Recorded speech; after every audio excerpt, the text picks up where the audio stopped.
Hey good people, and welcome to the channel. To all the fans of Naked and Afraid of Love, we're finally down the home stretch for the season, and in just a few moments, you'll get to hear my thoughts and feelings on episode 8 of this season's show. So do me a huge favor and hit that like button on this video. And before I get into the meat and potatoes of things, let me say that 2 participants tapped out and abandoned their pursuit of finding love to return to their unfulfilling lives filled with meaningless things like running water, TikTok, Popeye's chicken flavored ramen noodles, and shopping on Amazon. So if you want to find out who left the island, stay tuned and see.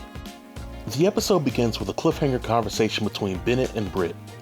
Bennett acknowledges that things have been weird between him and Britt, but he decides to make things even weirder by inviting Britt on a date inside of a cave. Boy, I tell you, Bennett has more persistence than a Jehovah's Witness.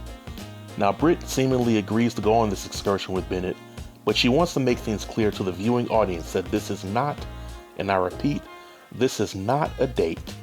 Unfortunately, she doesn't relay that information to Bennett, at least not on camera. So Bennett takes Britt to this cave, and I must say, the cave looks pretty nice. And while they're inside this cave, Bennett brings a coconut with him, and he makes Britt a drink. Now I have to give Bennett an A for effort, but it's a little too late. If he had simply done this before Britt met Michael, and if Bennett showed some kind of confidence, then Britt would have been putty in his hands. But he didn't. And before Bennett has a chance to serenade Britt inside the cave, she lets Bennett know up front that he is in the friend zone and he's not getting out. She even uses the line, quote, "You're an amazing guy. Any girl will be lucky to have you," which is code for, "Get the hell out of my face." And as embarrassing as this was to watch, I think Bennett finally got the picture and he finally understood that it was time to give up. While Bennett and Britt were away, the rest of the group talks about them. Michael notices that they are away and he gets in his feelings. Now in the last review, I assumed that Michael wouldn't care about Bennett talking to Britt, but apparently he isn't as confident in himself as I thought. Instead of waiting until Britt and Bennett came back to address the situation with them, he decided to talk to everybody in the group. And it puts everyone in the group in an unfair situation because as group members they have to choose sides. Here's my feelings on the matter. In the real world, if a guy knows that you have a connection with a woman and he decides to undercut you to steal her away, then that could cause some major issues. But this is a TV show, and these people have only known each other for a little over a week. It ain't that serious, Michael, but I digress. Britt and Bennett return to the group, and when they return, everyone is acting awkward. Michael is absent during this time because he had to go on a walk to collect his thoughts. When Michael finally returns, he summons the entire group to talk about the matter. He speaks his mind and he voices his disappointment in the situation.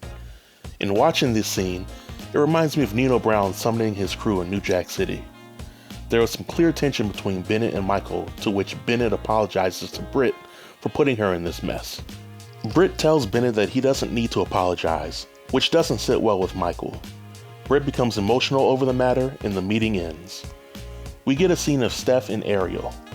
They talk about Michael and Britt, and it was refreshing to see Ariel finally back naked in this episode because she has a nice body.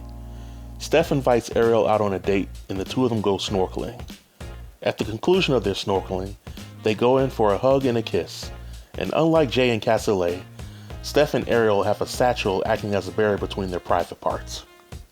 They discuss their connection and Ariel lets Steph know up front that she's into him, that she moves pretty fast, and she needs to know if he's into her or not. Steph in return dances around the issue and talks about not wanting to hurt her feelings or label what they have as a committed relationship. Now come on, Steph. Just tell the girl that you're not really feeling her the way she's feeling you, so that she can return home with some dignity. Cassoulet and Ariel then have their one-on-one, and Cassoulet tells Ariel about how much he likes Jay. Jay joins in the conversation and the two exchange gifts. The two get extremely mushy with one another and it makes Ariel very jealous. Back at the camp, things get awkward between Michael and Britt. They seem to be avoiding each other. Britt breaks the ice and in a roundabout way asks Michael to talk to her, but he doesn't bite. So towards the end of this episode, we get our first self-elimination. Bennett taps out. He gives a good speech about wanting the best for everyone, and Candace seems to be the most impacted by this because of her feelings for Bennett. But as the saying goes, Boom, boom, boom. Another one bites the dust. We then get a scene of Rachel and Nelson. They have their one-on-one, and they talk about Bennett leaving the island, as well as Rachel's time on the island. Rachel asks Nelson if he's asking her out on a date, but he quickly changes the subject. Shortly after their conversation, Rachel is next to tap out. Rachel says her goodbyes, and as the saying goes, boom, boom, boom. Another one bites the dust. Now for the million-dollar question. Nelson, why the hell are you still on the show? You've made no attempts to try to make a connection with any of the participants outside of Crystal, and you friend-zoned Rachel, who tried to shoot her shot with you. But I digress. The episode ends with a scene featuring Jay and Cassoulet. They talk about who will be the first to say I love you. Overall, on a scale of 1 to 10, I'll give this episode a solid 4. The eliminations were pretty predictable, the majority of the episode was boring, and I honestly don't see any of these participants starting or remaining in a committed relationship once the show ends.